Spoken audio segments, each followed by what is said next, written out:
A arte de educar as crianças de hoje. Padre Courtois. Capítulo 6. Criar um clima de confiança. Ainda mais do que as observações diretas e pessoais, é o clima que os pais souberam criar em casa que mais profundamente modela a alma dos filhos. Uma atmosfera que se respira e que vos penetra insensivelmente.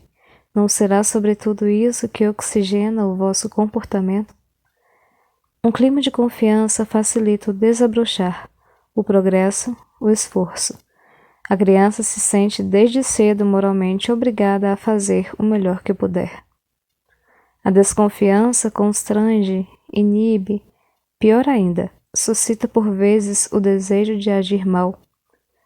Não é necessário que, por princípio, a família seja o lugar onde se repreende. A alegria de viver, fruto da certeza de ser compreendido e amado, desempenha um papel importante na vida da criança. Uma mãe nervosa, excitada, cheia de queixas, um pai casmurro voltando à noite fatigado, sem achar nenhum prato a seu gosto, ralhando sem cessar, distribuindo sem proporção racional pancadas e castigos, nada como isso para fazer a criança voltar-se para dentro de si mesma, esperando a evasão. É preciso que, à noite, o regresso do pai seja uma festa, e não o acontecimento desagradável esperado ou aceito com filosofia. Seres podem viver lado a lado, amando-se muito, mas permanecendo estranhos uns aos outros a despeito disso. Um clima de confiança em que o filho possa exprimir-se livremente é tanto mais importante quanto são os primeiros conflitos afetivos que determinam os conflitos primordiais de caráter no adulto. Para fazer compreender a importância desses fenômenos da sensibilidade que nos escapam porque são com frequência inconscientes, basta lembrar a imagem clássica da força originária das pressões. Nosso sistema nervoso é como se for uma máquina que constantemente emite força nervosa que em muitos casos não se pode exteriorizar livremente. Seja por interdições, recalque, impotência de exprimir-se, o indivíduo, desde a primeira infância, acumula em si uma certa pressão, porque a energia nervosa não exteriorizada não é suprimida em medida igual. Assim como o excesso de pressão provoca a ruptura de uma caldeira, a energia nervosa que não pôde escapar pelas vias normais procura outras saídas imprevistas e por vezes nocivas, mas que fazem baixar a pressão insuportável para o organismo. Tal é a origem de numerosas perturbações da sensibilidade e do caráter. Ora, esses fenômenos são particularmente importantes na criança, muito mais do que o serão mais tarde no adulto. Ao contrário do que se acredita, a idade das grandes paixões, das grandes tensões afetivas, não é a idade adulta. Sem dúvida, o adulto dispõe de uma potência nervosa superior, mas possui um eu que, uma personalidade consciente bastante forte, uma inteligência formada que lhe permitem raciocinar e amortecer os choques. O adulto possui uma atividade e interesses variados que lhe permitem transferir ou deslocar a afetividade. A criança, ao contrário, é fraca e sem meios intelectuais para derivar suas emoções. Elas permanecem inconscientes na maior parte do tempo, são suportadas sem ser dominadas. Os interesses da criança são limitados. O pai, a mãe, às vezes os irmãos e as irmãs, ou um professor. Do mesmo modo, seus primeiros sentimentos são absolutos, íntegros, ocupando todo o seu ser com uma força que não mais será reencontrada. Os adultos creem muitas vezes que os sentimentos da criança não têm grande importância. É muito pequeno para compreender, disse. Se com efeito ela não compreende sempre com clareza, contudo, sente todas as coisas com uma acuidade extraordinária, inclusive por vezes o que não lhe é abertamente expresso. As disputas dos pais diante de um bebê podem ter as maiores repercussões sobre o desenvolvimento afetivo de sua personalidade.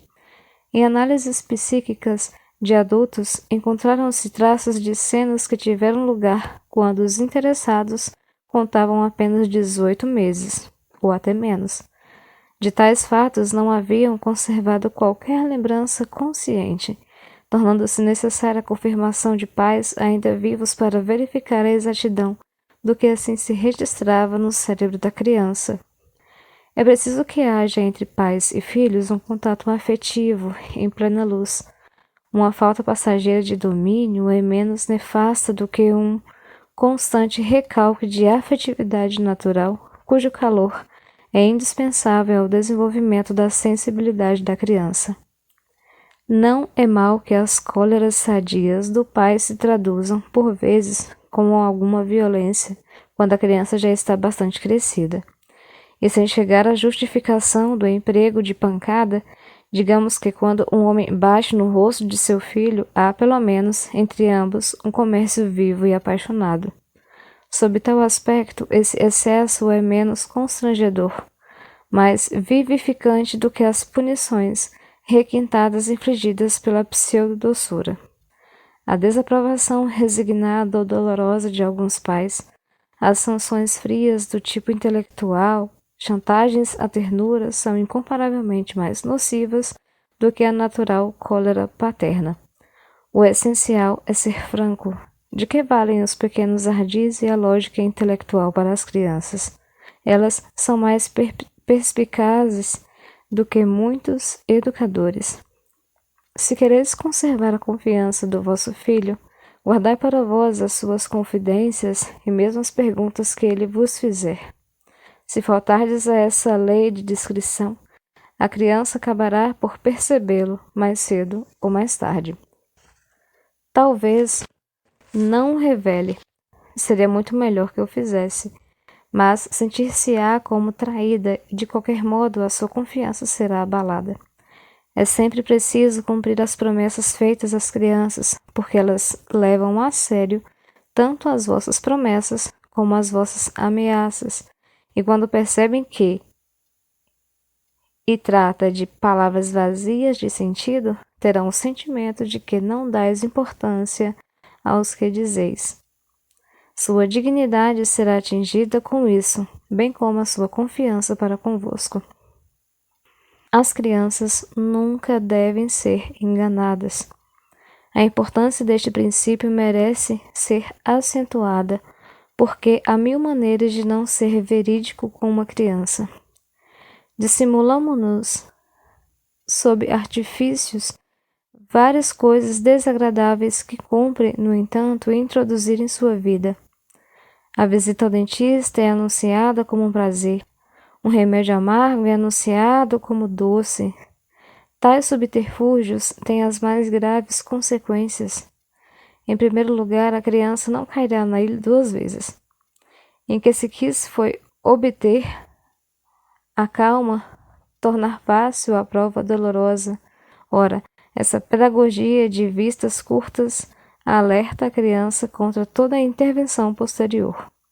De futuro, ela resistirá a qualquer injunção tranquilizadora com medo de possíveis engodos. E o que é mais grave ainda, daí em diante, ela perderá a confiança da palavra daqueles nos quais estava pronta a acreditar cegamente, e nas horas difíceis nada mais a poderá tranquilizar. Não fizemos outra coisa senão instalar na criança essa disposição ansiosa, que é uma das mais perigosas, como se sabe, para o seu desenvolvimento interior. Os pais que assim prodigalizam mentiras piedosas com o propósito de atenuar as verdades desagradáveis, chegam a dar à criança a impressão de que uma espada de Damocles está continuamente suspensa sobre a sua cabeça e poderá se abater sobre ela de um momento para o outro. Enfim, o que não é menos importante, a criança fica humilhada ao sentir-se tratada como um bebê, considerada como incapaz de receber e guardar a verdade. Conservará sempre em relação aos que a enganam algum ressentimento secreto. Contrariamente ao homenzinho, Mackenzie diz: isso não é muito bom, mas você vai engolir depressa de uma só vez, como um menino ajuizado. Ou ainda, não prometo que vai doer, mas se você não se mexer, acabará depressa. Quem ouve essas palavras francas e fortes sente-se desde logo orgulhoso da confiança que lhe é testemunhada. Qualquer apelo à altivez, ao heroísmo, é quase sempre entendido por uma criança, se feito com calma e simplicidade sob o signo da verdade e da virilidade. Evitai enganar vossos filhos ou mesmo induzi-los a ilusões com motivos ou explicações infundadas e falaciosas, dados à torta e à direita para vos tirar de um embaraço ou escapar de pedidos importunos. Se achais que não lhes deveis dar as verdadeiras razões de uma ordem ou de um fato, ser-vos-á mais fácil recorrer simplesmente à sua confiança em vós, ao seu amor por vós.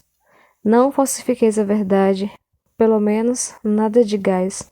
Talvez não imagineis que perturbações e que crises podem nascer nessas almazinhas no dia em que lhes parecer que abusaram de sua natural credulidade.